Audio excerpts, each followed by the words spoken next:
meeting you by chance. Like, I don't think it's an accident. And I feel really blessed to build a career that I really see myself staying in for a long time, I hope.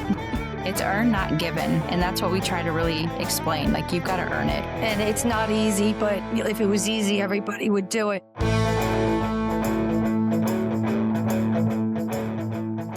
Welcome back to From Underdog to Entrepreneur Building Dreams. I'm your host, Pat Miller, grinding away here in New Jersey, building New Jersey one building at a time. So every week, it's my goal to bring on super successful entrepreneurs to share their story about their journey, help others, give some advice. But today, I want to mix it up a little bit. Today, I want to bring on a friend of mine who has a career in unconventional women's industry. It's a man's industry like mine. So her name is Heather Creech. She is the Marketing and Business Development Manager for Echo Power Electric. I want to welcome Heather. How are you today? Thank you so much for having me, Pat. I'm doing well. How about yourself? I'm good. It's so good to see you.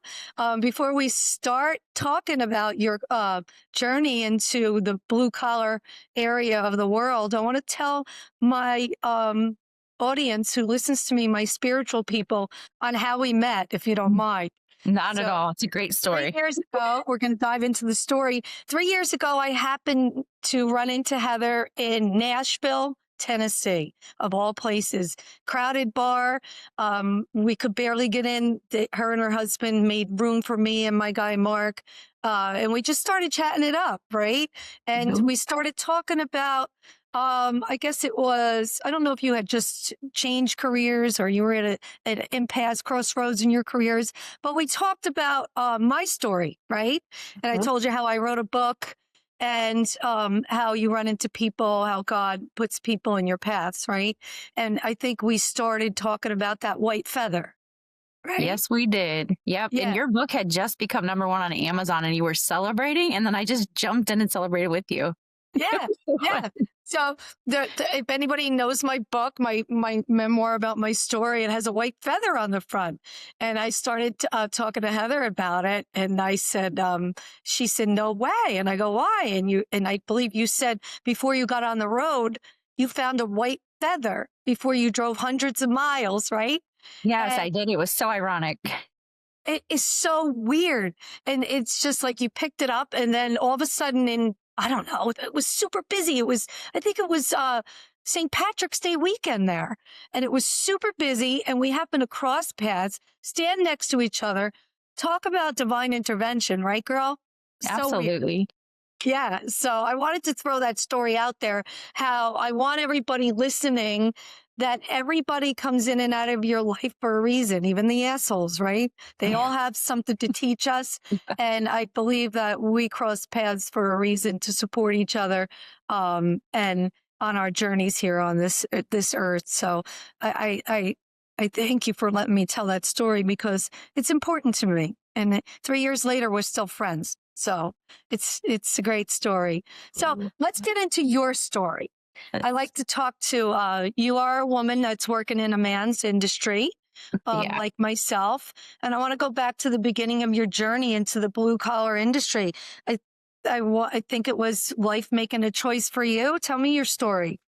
Yes, ma'am, Pat. I'm so honored to share this because, like you said, our serendipitous meeting, it was wild to meet someone in construction in Nashville. And that was like part of our initial conversation. And I had just transitioned to the training director position at the IEC of Greater St. Louis. So still kind of was dipping my toes in an industry that I had never even considered.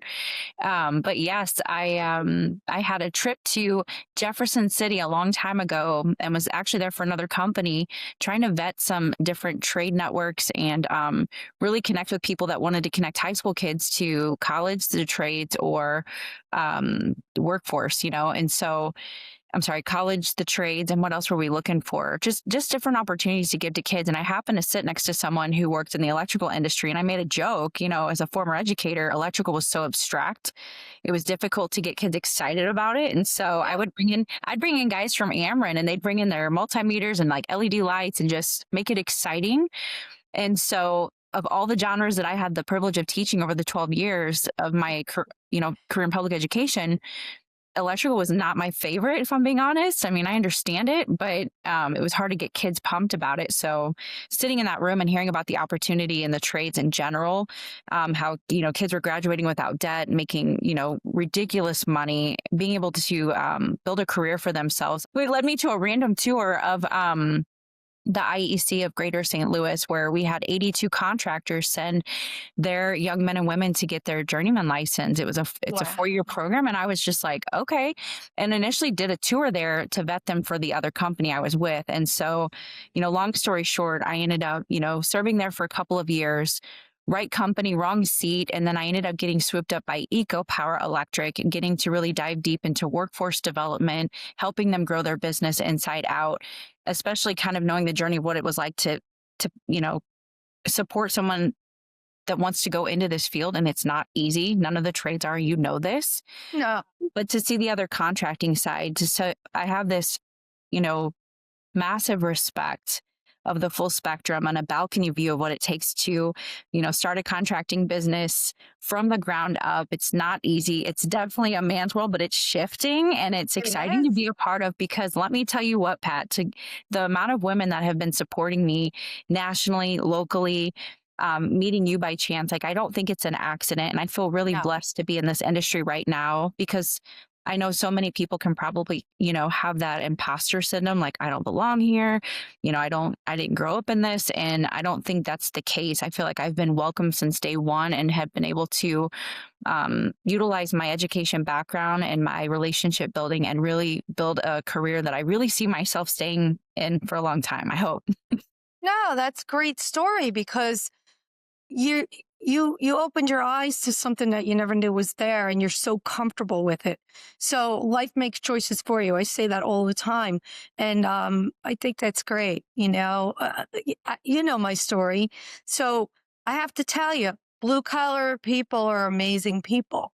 And I'm not just saying that, because when I went through the loss with my husband, they rallied around me. They're like, my brothers, my uncles, the older ones, they helped me. They rallied around me. They knew my story. They knew my husband, and they were sending work for me to bid. And, not that white collar guys are bad. I'm just saying blue collar guys treat you like family, and they really do. And there is a lot more women in it. And I applaud you for dipping your toes into that, because you opened up yourself to an area you never thought you would ever be in. You said yourself, electric was never your favorite. So you're learning. And I have to be honest, I tell all the younger generation girls, business development is probably one of my favorite. If I had to do it all over again, I would love to be business development, because it allows you to network with people and meet so many people. And it's a great job for young girls. So they think blue collar, I got to wear work boots and be out in the field. Not all jobs you have to be out with hands on. It's good to know the industry that you're developing. Absolutely. I always tell my own son, I could teach you on books, on computers, but you got to get in the field. You got to see for yourself how it goes together. And it makes you that much more knowledgeable. But that's a great story, how you kind of fell into that, really. And you're helping the next generation open their eyes to what's out there. And you would actually be a good fit for Rosemary Cescolini. Nope. Did you watch my episode of her? I'm actually catching up on those this week. Watch the episode. You would be a perfect fit for her, because she used to be a teacher.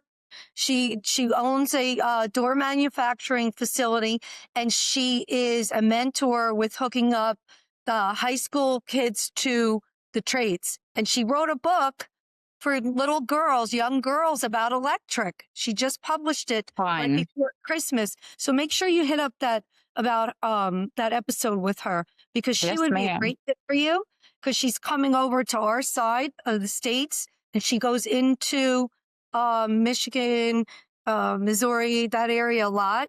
So I think you guys would be a good fit for each other with supporting what you're doing, because she's doing the same thing on the other side. I honestly appreciate that and love that, because, part of me leveraging my educational experience is, encouraging not just at a local, but at a national level, that we connect with kids way earlier.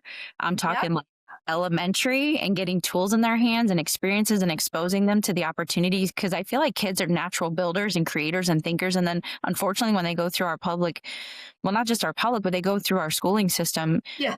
there's a disconnect. It's like college or trades, or it's like it's not either or. And I feel like in our industry you can double dip and go into the trades, graduate and not have any debt, but also accumulate college She credit. And so talks, I would love to connect with she her, talks because about all of that on my interview with her. She's yes, like, it's these it's kids need to cool. learn that there's other options. They don't have to either do college or this, and you can make a very good living. And she's opening their eyes up, and she hooks them up with resources. You have to get in touch with her. Thank She you. hooks That's them up with resources. Yes, and that is my biggest complaint when it comes to, so like we know that these opportunities exist in the trades, but there's a lot of people that want to point and not show. There's a difference. She Um, and I doesn't. s- and I saw that locally, and it really frustrated me. It's like, no, don't just point to a website. Enrollment starts in March. It's like, no, hey, I want to ask more questions. Do you have experience? What tools have you had your hands on? Do you want to be commercial, residential? Um, Yep. Let me walk you through this process. And so I actually just got a really great candidate for our company, because I saw a young 22-year-old very boldly on a contracting page that was really meant for bidding jobs, Right. saying, hey, I'm 22 years old. I'm really curious about the trades. Who can help me? And the comments, Pat, the teacher in me is like, you want to educate people, you want to hold their hand. But the comments were a little discouraging for this young man, because it was like, go union, don't go union. It was like all of these opinions about union versus non-union, and not one person showed him an opportunity. So I took I Well, took advantage of that, and I talks reached to out to him. Rosemary. Yeah, Yeah, because I she reached out talks to him about that. personally. She Yeah. talks about the confusion of union and telling kids they only have one option and you got to follow that. And she talks about all that. She said, I'm not about that. I'm about teaching them about a trade that could give them life skills. And it's Yes. a great episode. You need to watch it. And I'm I going to can't hook you wait. two up because you're a perfect fit. Both have teaching backgrounds, and she's going national as well. And I told her when she comes over here, because I'm going to be honest, I'm going to tell you what I told her. I don't have luck in New Jersey here. I just can't get the women. They seem to be very timid. They don't want to. They don't want to go to the resources, or the resources aren't out there. And, she made it. She said, "I'm going to make sure I get over to you, Pat. We got to set stuff up," because she actually helped somebody in New Jersey, but she met them out Midwest. And I said, we got to work together and make it go national, because it's not just about women in men's world. It's about helping the kids know what their options are for blue collar. And I say it all the time, blue collar gave me a good life, gave me all the toys, right? And Amen. you get out of it what you put into it. So if they don't have options to find out what they might like you said, did you ever pick up this tool, that tool? And I think you're doing a great job, because we need to do this more. Because I was telling her when I interviewed her, I didn't even know they stopped doing wood shop in class in high school. There's nothing. She said they're bringing it back.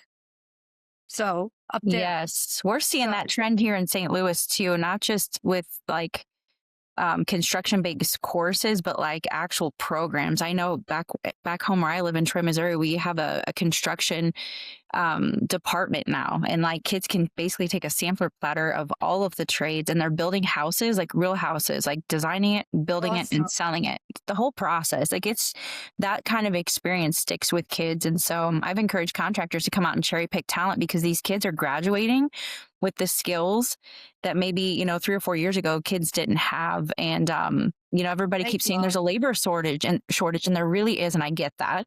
I really do. Right. But I feel like if we invest in these kids that are bored in school and start training them up sophomore, junior, senior year, and just I don't know, guide them and mentor them, kind of like what your friend's doing. Like, I feel like that's going to be a huge key to filling this gap, because I feel like I think I'm not on TikTok because I'm not cool, but like there's this toolbox trend that's really taking off. And I really feel like kids are starting to listen and follow people figuring it out. yes, Yeah, they they're are figuring it out. They know that, they can make a couple $1 million a year. Look, you can get as Yeah. big as you want to get, but, you can make a very good living as a plumber, as an electrician. They need the resources. I'm going to stick with that. And I think you're Yep. doing a great job. I think Thank you. it's very rewarding what you're doing. I'm sure you It feel that way. is. I really do, Pat, because some of my former students are going to graduate from the apprenticeship here in 2 or 3 years. So Oh, I've joked with nice. them all. I was like, I'm getting a ticket to your graduation. Like, I want to see you with your cap and gown. And again, like seeing that come full circle and then having former students of mine that went into construction that I can actually, be their subcontractor. I can connect them to a commercial contractor. Like it's Yeah, pretty rewarding. It's cool to see, someone that was building stuff with spaghetti sticks and marshmallows and my engineering class to, running that's pretty companies. awesome. Oh, it's the coolest. It's full It's circle so for me. good. You know what? Good for you. We need more Thank you. people like you. We do. Because the Thank you. children, the youth is our future. And there's so much noise, static noise. They don't know where to go. And if they can just channel it with people like you and Rosemary, I'd be happy to jump in at any time. We just don't have a lot of that on the East Coast. I think it's fantastic. And I'm really proud of you. But here's the deal. If you didn't go to that and get exposed to other people, right, you would never be on this path. Yes. And it's wild, Pat. And I have to give some props to my husband too, because, when we were newly married, I went the college route because nobody in my family went to college. There was a lot of pressure on me, go to college. Like that was Yeah. the success, which is wild to me. I know my parents wanted the best for me. Both of them very successful careers that worked their way up. My husband went to college as well, but he ended up dropping out. And I think he beat himself up a little bit because he went to a trade. And looking back, like I remember he dropped out of school because he didn't like it. He was bored. He was there for baseball and girls, let's be honest. But he went into a trade. He went into a trade and made more money than me than my first 2 or 3 years of teaching. And so, I really admire his bravery for being able to jump into the trades. And I've got family in every trade. I really do. and that's another thing. It's kind of connected me and my family a little bit more because now I can refer my brother-in-law's concrete company.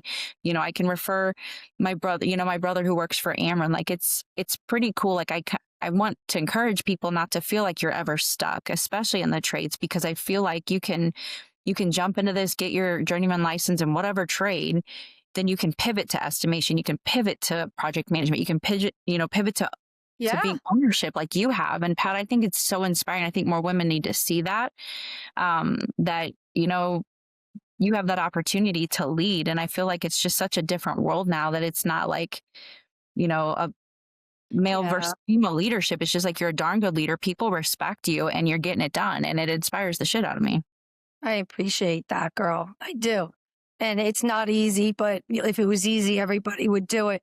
So I talked about that on a few of my podcasts. Look, you got to have the knowledge, but you also have to deliver, right? You can talk your way into 100 contracts, but if you don't build a building right, not going to last very long, right? So you do need to educate yourself. And you said something there that I want to touch on. Your husband went to college and he went to blue collar and he felt like a failure. Yeah. I get upset over that because I do as without well. blue collar, you wouldn't have a house, you wouldn't have lights, you wouldn't have a toilet to flush. And this country was built on blue collar and it will always be built on blue collar. And I'm going to stay with that. There's a lot of need for white collar. I'm not downing them, but it's just the mindset that you grow up with that if you don't go to college, got to go to college. And I think it's not our parents' fault because my parents, I'm a little bit older than you. My parents wanted me to go to school and I did. But I'm a product of a 2-year degree and I don't care about that because I learned the basics and I used my knowledge and I educated myself because I chose motherhood first because your children are only your children for so long and they become adults. And I felt that it was an honor to raise my sons to be 2 men, and I wanted to be around for them to teach them the right way to become men. So it's just a brainwashing method that we went through that I know our parents didn't go to college and they wanted it for us, right? But they also limited themselves. They put themselves in that little tiny box because they didn't know that they had other options. Right. I agree. And I feel like there's something from that generation that we don't see in this upcoming one, but I hope we see it more. It's that same grit and tenacity that they throw into video games. Like they'll fail a mission and keep going and keep going. And I feel like our parents, our grandparents, our great grandparents, like they worked their way from the bottom to the top. And I feel like I see that in our industry, in the trades as well. It's like you've got these kids that see this opportunity and they think they're going to start off at journeyman pay with no experience. So like there's still Yeah. that need and understanding that you have to build from the bottom up. And like I said, my parents both work for very great companies, but they didn't have a degree. They didn't have those things. And it took them a little bit longer to get there, but I respect that path.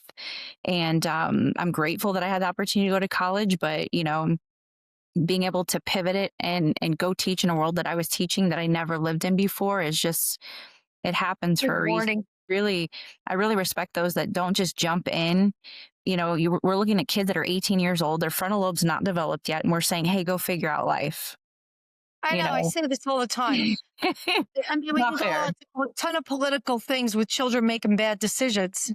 They don't even know what kind of cereal they want. Never mind make decisions about what they're Exactly. going to do for life or what they're going to. I don't know. I don't know. It's a new world, but you're right. Our parents worked hard and they traded time for experience. So what Yes. is it now? It's every 5 to 7 years of experience is 1 year to college, right? So Yeah. they spent a lot of time gaining that knowledge and wisdom. Not a bad thing because, Nope. as we said before, you have to know the trade and the industry that you're in. You should work in it, and I truly believe every architect should do 2 years in the field before they draw these crazy things. I agree. And I tell you what, my first day with my ride along with my project manager in this industry, it was humbling. I get to hear about his career, how he wished he would have worn knee pads, because he was being tough, and like getting to go, job site to job site and meet our apprentices and meet our field workers. Like that was probably one of the coolest experiences I had because I got to see them work, how they communicated, and I still get the privilege of doing that. But I wanted to see how he communicated, how he operated, because it's easy to, reflect on that when you don't have that. You know what I mean? Like just get that Yeah. hands-on experience. My project manager was literally everything. Yeah, it's important. You got to get out there and see how the cake is baked, right? You got to Yes. look at all the different parts and all the different ingredients to bake a cake, right? I say that all the time because you got to know all the different parts that go into it. And what's more important is the procedurals, right? Who goes Yep. first? Who comes next? Otherwise there's mass chaos and it's so important. And you said something else that we're working on the next generation. They're still considered the now generation. They want Yeah. everything now. They want Yep. to start out at the top. They want to be the owner. You're showing them there's a lot of people mentoring and showing them trying, that there's opportunity, but we gotta work on that now thing still. We Because really they do. And still that's what think we, they yeah, still think they get everything right away. it's earned, not given. And that's what we try to really explain. Like you've got to earn it. You've got to prove your worth. You got to be able to pick up a broom, ask questions, be coachable. And so, yeah, this next generation coming up though, they're troubleshooting. Like there's so many things about this generation. Like I know a lot of people are like, yeah, they're gamers, they're technology, they're this and they're that, but they're also, they learn quickly, they problem solve, their eye-hand coordination is insane.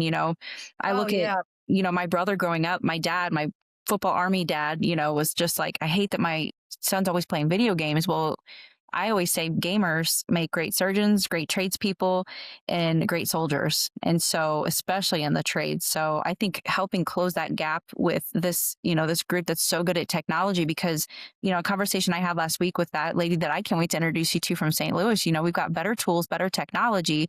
You still have to have the skills. You still have to be willing to show up, roll your sleeves up and get dirty. And I think the combination of all those things, we could really shift this industry in such a big way. I agree. And we need them because We there's do. going to be a huge group of retirees soon. And there's so much opportunity for these young kids. And you're right, hand-eye coordination, something I never had. My youngest son, Kevin, is a phenomenal drone pilot, Oh, okay. but he does it through his truck. He can't stand because it's virtual reality. But he brings that drone in and out of the jobs and inside, turns it sideways. I'm like, oh my God, I can It's never do that. incredible. And he's on a remote in his truck, because if you stand on site, you get dizzy. You're literally virtual reality. It's a 4K drone. But he learned all that playing video games, right? Hand-eye Yep. coordination. There's so many opportunities in the construction industry, even drone footage, right? I had a guy in Yes. front of my house last summer. I'm like, what is this guy doing? He had this giant drone on the back of his pickup. He was doing a survey. It was a giant drone. I was like, oh my God. He goes, oh, we don't go out in the woods anymore, only for monuments. We don't do that anymore. I'm like, there's so many opportunities for the younger generation doing things with the hand-eye coordination. They probably don't even know about it, right? Yeah, And I also, I want to agree. touch on certifications. I think it's so important. I tell my own kids, all the kids I talk to, and when I mean kids, I mean 20s and 30s. My son's 38 this year. So everybody's a kid to me anymore. So I'm like, get everything you can, get certified in everything. If your company's paying for it, take advantage of it.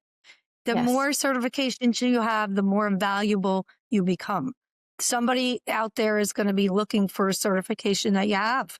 And that's really good advice, because the more certs you have, the more valuable you become. And you learn, you learn. So have you hit any speed bumps with your career? Or it's all Um, been rosy? oh gosh, it's been difficult. We're a smaller company going into our 10th year, and the speed bumps that I experience, and I know that my, business owners experience is growth, right? You've got growth, which is great, but then you're trying to recruit the next generation of like journeymen, but they're not there. It's like a magical thing. They don't exist. So our biggest speed bump right now is just investing in a younger talent, like I was discussing with you, and training them up, because if we're sitting here waiting for people, that the workforce that's not there, it's going to, cause our growth to be stagnant a little Yeah, bit. we're gonna be bottlenecked. Yes. And so that's the only speed bump for right now. I've just recently joined a national committee to help with the workforce initiative. I know in electrical, but it's not just electrical, because with the organizations that I'm involved in, any kid that wants to be plugged into HVAC, plumbing, electrical, concrete, whatever, I'm like, there's apprenticeships. Let me help you. Let me show you, not point, on how to get this done and not come out of pocket for it. And it's just, I get excited for them just because I know where it's going to, the career trajectory for them, it's going to be incredible. And I'm seeing that with our own employees that are on their third or fourth year of the apprenticeship. Like, I'm cheering them on. Yeah, that's valuable information you're offering these kids. And the biggest Thank thing you. is getting it to them, because a lot of Yes. times they don't know where to go, right? And Yes. are you working with the schools? I mean, are the schools supporting you? Yes, ma'am. So here in our area, we've connected, and I did this at the when I was training director at the IEC in St. Louis. Like they had already had some relationships established, and then I leveraged a lot of my contacts as well. But walking into schools and not doing these cookie cutter career fairs. They've been done. To me, it's very tired. You don't build relationships with kids that way. They come by, they grab some swag, and then they walk away, Yep. and there's no connection. So I found it way more important to do some client connected projects, pushing into some of these construction classrooms. Going into FFA, doing presentations with contractors was probably one of my favorite parts of my job. And part of recruiting the next generation was just like, here's the opportunity, ask the questions. And it was so cool to watch these contractors connect with kids, because they're out in the field. It's an invisible trade. People don't walk into places and think about all the things that had to come together for this to be here. And so shedding light and peeling back those layers was literally my favorite things. We have high schools, middle schools, and probably one of my favorite experiences was going into an elementary STEM day. Elementary, yeah. Yes, ma'am. Yeah, And yeah. I put two three-way switches that had been kind of pre-wired, and then I had PPE at the table, I had candy, and it was so fun to watch these young kids, especially little girls, put on their hard hats. We tested to make sure it was safe, put on their PPE. They wired the green. I had it color coded so they can connect it. Once they connected it, they, used their little screwdriver, took a step back, seen us safe, like, turned it on, and when the light bulb went off, to watch those kids get so excited and hear the language of, I'm an electrician. I'm like, I know, and That's I had one little cute. girl that I kind of pissed off because I didn't let her keep her PPE or her screwdriver. She was mad. Oh my God. So That's so it cute. was so fun to see at that level. And then the light bulb went off for me too, right? Like, I taught middle school for 12 years. Like, we can go even further down and get these kids excited about the trades by just simply putting tools in their hand. I joke with my dad all the time. I said, Dad, all these years you took me to take your daughter to work day, and I got to look at airplanes. Nobody put an airsoft gun in my hand. Nobody, well, maybe it wasn't safe. Maybe back then it wasn't safe. Right, I get that. You know what I mean? Like, there's all these opportunities to take your kids to work, but I was like, how different would my career choice path maybe have been if someone had been like, hey, you could do this, you could build airplanes, you could fly this airplane, So I feel like if we can take some of those old school opportunities and put, these kids in touch with the industry and merge the two, like, it's unlimited. Yeah, it is. And we need to have a national. It needs to be international, but I'm more concerned about national. We need to band together, and we need to look. Kids need interaction. They don't do well walking around a fair and getting, like you said, the swag bags and this. They're timid by nature at their age, right? They don't. Yep. I mean, I talk to the kids when I do the job fairs, but you start putting stuff in their hands and they get to actually use the tools. They love that. Mm-hmm. They love that. Kids need to be on an interactive level so they can actually feel it, touch it, see it. And that's just, like I said, they're not fully matured mentally to know to make these. But if you keep putting them options in front of them, and if you start like you're doing in the elementary, by the time they get to high school, they're going to be pretty well off. They got middle school, high school, and they're going to be pretty well off whether they want to be in the trades or not. If they don't want to be, yeah, if they don't want to be, that's their option. Maybe they didn't gel with it, and that's okay. That's okay, because we still need doctors and lawyers, right? Yeah. Surgeons.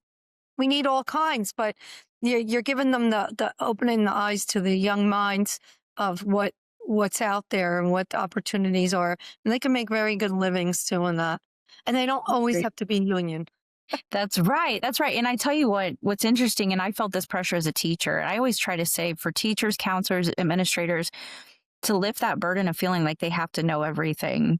Like, there's so many resources there where you bring people into the kids. That's why I brought Amron into my classroom. I'm not an expert on electrical. I know I use it, but they taught me some cool things, as well as my kids, that I use to this day to be more efficient and save money. I know my cohort and I at the national level, we were trying to connect kids that are really good at technology and try to show them, like, Minecraft very much mimics BIM technology. Have you ever seen BIM technology? Oh my gosh, let me show you, and push it in. And the kids are like, whoa. And I'm like, yeah, these guys, these grown men and women get paid to, like, do adult Minecraft and just, again, see that light bulb go off. We don't always have to have the answers as educators and parents, but allow those industry experts to come into the schools and connect, and not have it be this segmented thing, I think is pretty powerful. Fantastic. Thank you. It's fantastic. I mean, it's needed. There's a gap. Even back when I was in high school, they didn't have that stuff. They just offered wood shop, electrical, right? Woodworking. And they used to go out and build stuff, because my late husband was in wood shop, and he used to build all the rec buildings in the parks and stuff, which was his favorite day. He got on a bus, right? They loaded up the tools and they got the wood, and they went out and they built stuff as a group. And it's so important to have the interaction for them to actually, and what's even better? A sense of accomplishment. Yes. There's something. Yes. You nailed it on the head. That sense of accomplishment, to watch my students walk me through a house that they built and point out the lights and take you downstairs and look at the water heat that it gives me goosebumps, because there is a sense of pride in watching them invite their parents. So, like, where I'm from, they have an open house and their parents get to walk through and see their work. And that sense of pride, like, you can't do that in a classroom. You really can't. So the fact that these programs even exist, it makes me really, really happy to be a part of. That's great. And you know what? We're lacking that. And that's why I keep saying now it's the age of entrepreneurs. It really is, because they're turning away from the status quo of getting up, going to work, being a robot, working for other people, which again is okay. But you have a totally different sense of accomplishment and pride when you do it for yourself. And I beg to differ with anybody who disagrees with me. When you are, even me, I hate to be pushing the women in construction, but when I go on a job and I try to record stuff now so I can try to show the next generation the whole process, right? So you can see the concrete floor, the slab. It's nothing there. It's like a palette ready to be, drawn on or painted on. And then as you go, you see, the undergrounds, you see the studs, you see the wiring, you see the plumbing, you see the finishes, right? Closing up the walls, the sprinklers, the fire. You get to see everything. And when you're done, you go from the blank slate. Even me, I feel proud of myself. I say it all the time. I'm building New Jersey's communities, one building at a time. I build the communities. People ask me, what do you do for a living? I say, I build pretty much every building that you walk into every day of your life. And that's such a badass thing to say. And I actually just saw a video not too long of some video footage of a gym that you built. Like, there is that sense of accomplishment. And I, honest to goodness, that tour at the IEC back then, had that instructor not give me a tour and really highlight the difference between a male and a female panel, which spoke to me. He said, both of these panels work, Heather. He said, but this one was done by a female. And it was just so intricate. You could follow every wire to every spot. Yeah. It was beautiful. And it was nice to see that highlighted, because I found in the classroom when I did my STEM competitions, my females tend to let the males dominate the conversation. And it was just an observation I made. So I made a mental note. Okay, next year we're going to do boys versus girls and see how this goes. Yeah. Well, Let me tell you what, my female structures blew the males out of the water because they were measuring, they were taking their time, they did their research, they learned about tensegrity and triangles. And God love the boys. They ended up having to borrow materials and write checks to the female teams so that they could finish their project. So when he did that, he had no idea what my background was. But That's on that funny. tour, that changed something for me. And that made me feel like, okay, maybe this industry is open to having women come in and learn, and from the ground up. And they took me in and it changed everything. That's awesome. Thank you. You have a purpose, my friend. Thank you. I feel very blessed. You are blessed, and people need you, and you're changing people's lives. And that's a beautiful thing. It really is. You're helping people with their life, and that's nothing to shake a stick at. It's very important.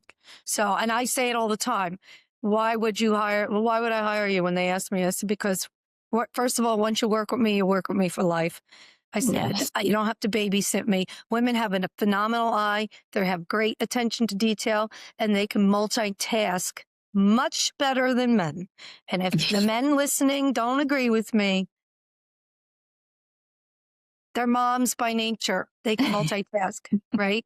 Being a mom, you have to multitask. You have to be able to throw laundry on, cook dinner, take care of the kids, get them ready, do their homework, get them a bath. We multitask, and it's natural. Not that we're super people. We just have a tendency where guys, they don't really like to multitask. They can, but just women are just more attention to detail.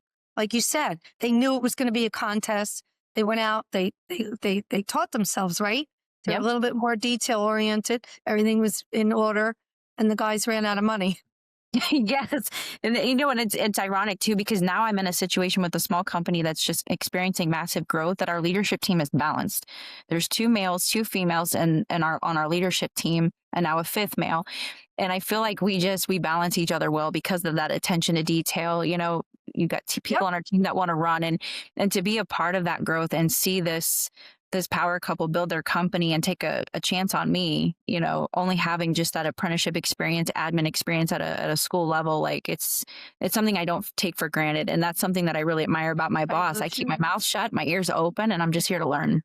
I agree with that because, I talk to, as you get older in the trades, a lot of people, and I talk to a lot of other owners, and I talked about this in one of my other podcasts. Guy bought a company and he got rid of the guy that knew everything. And he goes, I don't care. As long as I have good people, I don't care that he knows everything. He sucks as a person. He treats people like garbage. He talks to people like garbage. He puts them down. I'm not going to have anybody in my company like that, because as long as you have the willingness to learn and you're a good person, I want to give you an opportunity and work with you. And that's probably what your company is doing. You said they're taking a Yes. chance on me. I believe they see a little bit more in you than you realize. You're a Lord, good I hope so. person. Yep. You're a good person. You have your heart in the right space and you're doing the right thing and you're helping a lot of people. And that's important. It really is. You have to be a good person. And we're back to the spirit. We did a 180, right? We're back Yeah. to the spirituality, laws of the universe, good out, good back, right? Put good out, you get good back. And it's important. So what's going on now? Like, what's your future? You're just going to keep doing that? You know, Imagine you're going to run an international, trades company. What are you I doing? mean, that would be fun. The sky's the limit. I used to really kind of limit myself, if I'm being honest, in the center seat, Oh, thinking I can just do this or just do business development. And then our company got the opportunity to serve on an emerging leaders program. It was 6 months at a national level with people that I've grown to respect so much. Linking up with people in other states and seeing how they run their businesses and their companies, like it ignited something in me that I'm like, okay, I'm here for the long haul. So definitely workforce development initiatives, working with kids, merging that somehow. And whether that's national, international, that's kind of where I see myself going, because I feel like I think so too. it makes my job so easy, if I'm being honest, because I know that those rock stars in the field are doing exactly what they said. Like I can set it up, I can close the deal, but they are the real rock stars. I always joke, like people are like, what are you doing now, Heather? What are you up to? And I'm like, I work with Power Rangers. It's freaking That's awesome. cute. And That's so cute. yeah, and they're the real rock stars. Like my job's pretty easy compared to theirs, and being able to spotlight their hard work and tell my apprentices stories and connect, hear about their mentorship. Like it's an honor and it's a privilege, and I thank God for the hard road to get here, because it wasn't easy. Taking a leap of faith and getting out of education was tough, because I never wanted my kids to think that they weren't enough. And I had a conversation with that group. I bet they've got to be going in their sophomore year of college and trades right now. Wow. I told them, I said, it's tough to teach about a world I've never been in. And it's hard to get kids prepared for a world that doesn't exist. And so some of the things and opportunities that are here right now did not exist when I was a 22-year-old teacher. And so it's constantly evolving and changing. And I'll never forget my kids giving me their blessing. They're like, Miss Creech, like, we're cheering you on. This is awesome. And some of them, like I said, I get to do business with now. We get to hire now. That's great. I feel like, this leap of faith, I'm grateful for my family, because I know I'm the risk taker. I'm the one that's like jumping and ask questions later, but I think it's paid off. And I'm excited for the future and what that looks like. That's great. Well, I hope your dreams come true. And whatever I can do to support you, I'm here for you. Likewise. Yeah, it's a dream to connect with you. Yeah, no, it's all good. Whatever I could do to help you, I think you're doing a great thing. But you just said something that I said before. I could get 1,000 contracts, but I have to know how to build a building. You said they're Power Rangers. They have to be in the field. You're giving them the tools to succeed, but they have to do the work. Yeah. So they have to produce. And I think you're teaching them along the way that the pride, do it the right way. There's no easy way. And I always tell all the young kids, find the oldest guy, oldest woman, and learn from them, because what's in their head is priceless. I agree. And we've vowed, my cohort and I have vowed to not let the family recipe die with the generation that's going out. And you being out in the field and making those videos, it's incredible, because that stuff is duplicatable, it's shareable, kids are watching it. I know teachers like myself would put Mike Rowe's Dirty Jobs on. And, I love that show. it's exposure. And I think with social media, which I know it's a blessing and a curse, but it's definitely exposing kids to options that they may not have had. And I think we as parents and teachers, kids gravitate towards their gifts at a very young age if we pay attention. And from a recruiting perspective, some of the older generations that I had the opportunity to learn from in the electrical industry was like, you know what, you want to recruit some talent, go to detention. These kids are bored, they're getting in trouble. And these are the kids that are, building paper airplanes in the back of the room, or they're trying to get this, the pencil stuck on the ceiling. Those are the people we want.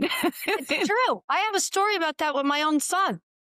I think it was in 2nd or 3rd grade. She's like, oh, he needs to be in inclusion and he's not paying attention. I took him to his pediatrician, and she's like, he's freaking bored. he has such a high IQ. I said, well, she's telling me he's playing with his pencil eraser. He goes, because she's boring him. He is so smart. She goes, at this point, I think he's smarter than the teacher. So at some point, they just want to, get extra help in the classroom. They say, oh, your kid is got ADD. He's not paying attention. She goes, no, there's nothing wrong with him. She's like, let him drink some chocolate milk for breakfast. It'll he's bored. But there you go. You want to recruit some good future builders, go to a Lego convention. Yes. I just got the opportunity brilliant with them. Yes. Exactly. Kids love to build, create. And honestly, I think that's why as a science teacher and a STEM educator, I didn't have a lot of discipline issues. I really didn't. I think it's because I had kept kids challenged. I kept them busy. And I love that backwards design of like, it was funny. Looking back now, I didn't realize this, but I was kind of like their foreman. I was like, all right, here's your scope of work. Here's your budget. You're in charge of this. You're in charge of that. All right, here's your deadline. It's got to be, so many centimeters tall. It's got to withstand an earthquake for, 30 seconds, whatever. And like, just let them figure it out. And I feel like that's kind of when I, in that same sense, when I left education, I was kind of like a bad Ron White joke. I was thrown into construction. I didn't really go into it necessarily prepared other than like Hard Knocks Life or whatever. You always see people post about that. Like it's just experience and letting kids problem solve, troubleshoot, and putting them in situations where they have to have that resilience and fail forward. Those kind of experiences are what I preached it and I get to practice it. And it's just such a cool experience. You didn't even all the way know around. that you were really in the construction field, just in a classroom. Yes. Yes. And my kids were emulate. never bored. If you talk to any of my kids, we were never bored. And even like, hearing that story about your son with his eraser, bless his heart, like I would have kids flipping bottles and all that stuff. And if I could make it nerdy, if the kid flipping bottles in the back of the classroom is flipping it, we talked about inertia. We talked about Newton's laws. Why does it work? Why isn't it land every time? So I think just understanding how kids learn, think, and not boring them with some of the old school ways that we used to teach them, like I think is another avenue that I kind of want to explore with teachers. Yeah, that's all antiquated ways of learning. There's no better way to learn than hands-on. Amen. No better way. They grow, they mature, they problem solve, and they're learning more about just creating a product. They're learning about really how to run a company. They got to figure out the problem. They got to solve the problem.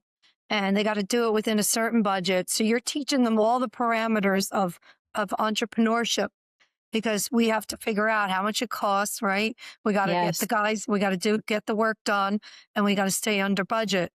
So you're teaching them more than just the finished product. And I think it's fantastic. And we need more of it. We do. We need more of it. You know what? How could you not think that you were meant to do this? I don't know. I guess I'm having like a full circle moment here with you, just even talking about it, because, as an educator, you're given the curriculum. Everybody kind of teaches it the same way, but something in the back of my head just felt like we weren't serving kids well by teaching them in isolation, those isolated skills. All of those things could be pulled into a cross-curricular project or pulling in,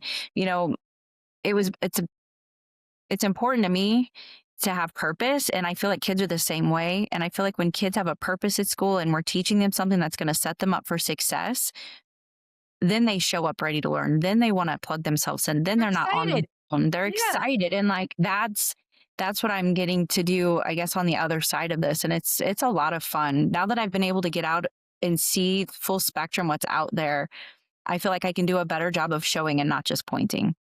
And as well as I know, you've been a teacher, so everybody learns differently. Mm-hmm. Some people learn visually. Some people learn with hearing it. I mean, I'm blessed that I actually have a photographic memory. So if I see it, I can remember it. That's how I went through all my learning. The kids that put it together, they know how to, they do it. Like I said, some of these kids with these Legos are incredible. Yeah. They just whip it together. They know how to do stuff. They don't even need directions. And it's just, it's impressive. And I'm so proud of you that you're harnessing the current generation's talents. And I think you're right. I think if we could just get past that, I want it now, I Uh-huh. think they're going to be a super generation because they definitely have the skills and the problem solving and the ingenuity to do well in Yep, the I couldn't trades. agree with you more. Yep, I always used to. I mean, my students, like your son, were probably smarter than me in multiple things. Yeah, And I always tried to capitalize on that. If I had a technology issue, I didn't send a support ticket. I would empower a student. I'm like, hey, Garrett, what's wrong with my projector? Hey, Garrett, like he was my technology person. that's And then right. it's like, I think, again, like this generation, like I think we need to highlight more what they really bring to the table and then connect it to something that's gonna to put them where they want to be. And I really feel like the trades, like we're gonna continue to see it just trend. Yeah, I agree. And that's a good thing Mm-hmm. because, like I said, there's a large group coming up for retirement in the next 5 years. Because I Yep. had the conversation on the site with a project manager not too long ago. I spoke on another podcast, and he has his hands in his pocket. He's got his weight here. He's getting ready to retire. And he looks at me. He goes, "So, what's going to happen?" And I go, "What do you mean, Paul?" He goes, "What's going to happen when we retire?" I'm like, "I don't know. I think there's going to be a lot of prefabrication."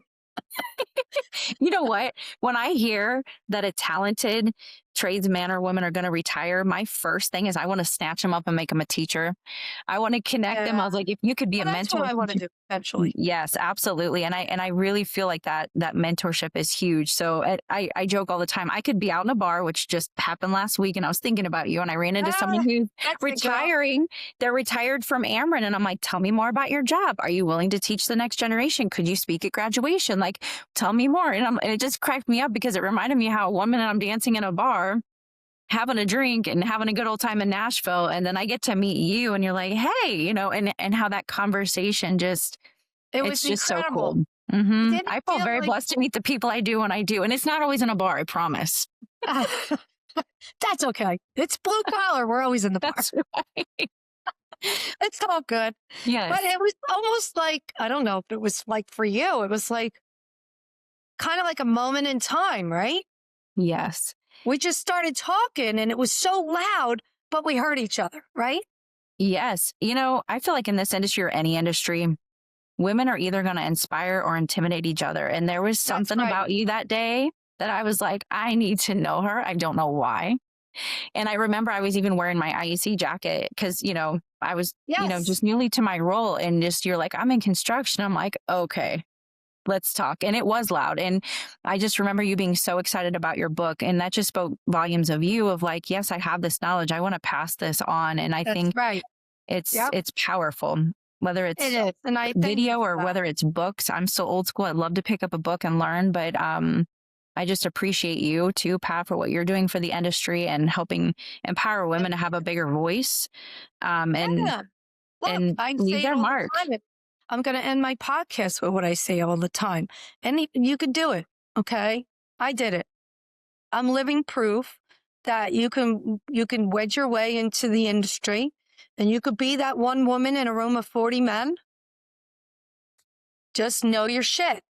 That's right. Don't give them a reason. That's what I always say. Don't give them a reason to doubt your knowledge, right? Because, there's a lot of men that want to, figure out if you know what you're talking about, if somebody handed you the job. And that's not my problem. That's their problem. Yep. So, I blow right past the insecurities and the egos. Because honestly, at my age, I really don't have time. I don't have time for your issues. Okay. That's something that you'll get over it. I go through it a lot, but it's gotten better. But it's like whatever, man. Yep. As soon as you start talking at a meeting and they know you know what you're talking about, they're like, all right, this chick knows what she's talking about. All right. I can't really give her a hard time. But, That's right. I try not to, I don't really feed into that. To me, it's negative. I'm at a point in my life where I want to stay on the positive side of things. And I just go right past the negativity. I just don't want it. I don't want it in my personal life. I don't want it in my professional life. And it's just, if you got a problem with me, that's your problem, not mine. Just let me do my job. Yep. That's all I want to do. I So, oh love my it. God, we talked for almost an hour. Where can everybody find you? You're on LinkedIn, right? Yeah, I'm on LinkedIn, Heather Creech with Eco Power Electric. Yeah, you can find me there, or my cohort and I are on the independent electrical contractor national site as well, like our Minecraft project. If anybody wants to take that and run with it in their elementaries or middle schools, like we're eager to get that game out there in kids' hands and just show them that there's an opportunity for kids who are extremely smart, hands-on, love technology. Like it's Right. options are limitless. No, that's good. And if anybody wants to reach out to you for, you know, getting kids the information, we need to get everybody to reach out to people like you and Rosemary so we can help these kids get the information and be hands-on and know there's an option, right? There's Yep. other options besides college. You know, college is a great thing, but we forgot that college is a business, right? So we need to let these kids know that there's nothing to be ashamed of. Like your husband said, you're not a failure if you're Nope. in blue collar. Be proud. Know that you're Yep. building communities. Like I said earlier, I build everything that people walk in every single day. And they're like, what do you mean? I go, if you went in a food store, I probably built it. If you went into a gym, I probably built it. If you went to a doctor's office, I probably built it. I built a lot of your coffee shops, Starbucks, you know, I built all that stuff. So you walk into the buildings that I built, and I'm proud of that because I'm more about a community more than money. And I mean that. So I believe it from what I've learned about you, Pat. Like you take so much pride in what you do. And I joke all the time, being in this industry is kind of hurting my neck. I'm going to need to start billing my boss for my chiropractor because I find that I walk into buildings and I just appreciate the beautiful conduit or this lighting, or like, oh my gosh, look how they designed this, or look how this, like the speakers are built into the walls now. You can't even see them. This is cool. And like my family's always like, can you just be normal? Can you not talk construction? all the time. He's like, all right, here we go. What's the name of the ceiling tile? Yep. And I'm like, look at that cut. That's terrible. Yeah. I found code violations at a Christmas party. Too. And then I was like, just be normal. But I do. I have a whole appreciation. We're not normal girls. No, like, that's okay. I could get lost in Home Depot for 2 hours. I go, I'm not a normal girl. Yes. Well, tools, you know, my dad always taught me you spend money on tools. Tools make you money. Right. And I always, that's Dang, Skippy. So I yes, like to go out, you know, I meet with my healthy reps. I want to know what's new, staying in front of the cutting edge technology. You know, I just invested quite a bit of money on new healthy guns because they have the battery operated. It saves so much time, so much money. You don't need powder actuated anymore unless it's, you know, spec'd. Got to have a minimum embed. You got to know all that stuff. But, you know, I'm not a normal girl. But I love that about you. And it's, again, you're a magnet, and you'd be very proud of me, Pat. Like my team and I got an opportunity through the Home Builders Association to do the Habitat for Humanity. And I'd never used the hammer drill.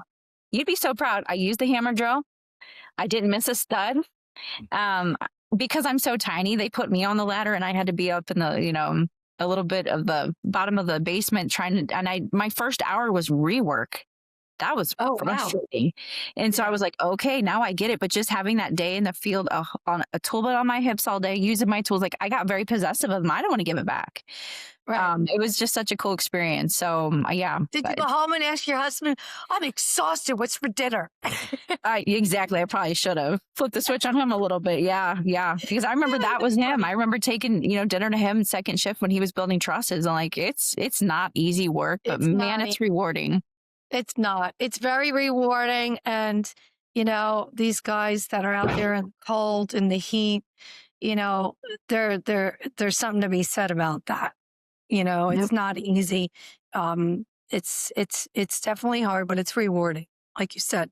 And you get paid well, you know. Yes. You can own your own business, make your own hours, and do your own thing.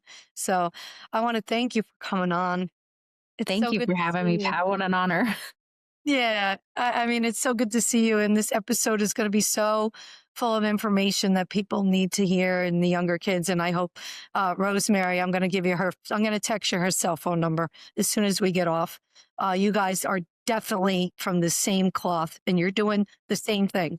She's in Canada, you're in the US, and it's important that we link you up. And whatever I can do, I told her the same thing. So I said, I don't have a lot of time right now, but whatever you need me to do, I'm there to support you.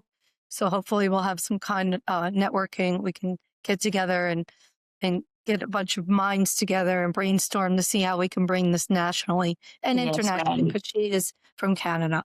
So, Yep, let's do but it. anyway, hold on. Thanks for coming on. Stay on. We're going to upload this. And I'm going to say goodbye. So stay tuned for next week. I'm going to have another superwoman on. I'm going to change things up a little bit. I want to highlight some women in non-typical female industries, but that'll be next week. And in the meantime, if I can do it, so can you. I'm just a girl from Jersey. We'll see you next week.